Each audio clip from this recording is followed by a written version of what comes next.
Hello viewers, আজকে মই আমনেগো চাপিলা মাছ ভাজতে থামু। এই জন্য মই চাপিলা মাছ লইছি। প্রথমে মই চাপিলা মাছের মধ্যে নুন দিয়ে দিতে আসি পরিমাণ মতো। এখন সামান্য পরিমাণ হলুদের গুঁড়া দিয়ে দিতেছি, সামান্য পরিমাণ মরিচের গুঁড়া দিয়ে দিতেছি। এখন সবগুলি উপকরণ হাত দিয়ে ভালোভাবে মেখে নিচ্ছি। এই তো আমার সবগুলি উপকরণ মেখে নেওয়া হয়ে গিয়েছে।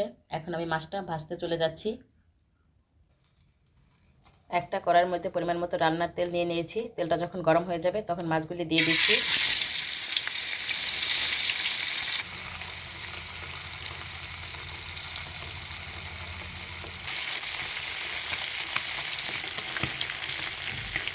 এই তো সবগুলি মাছ আমি উল্টিয়ে পাল্টিয়ে ভেজে নিচ্ছি।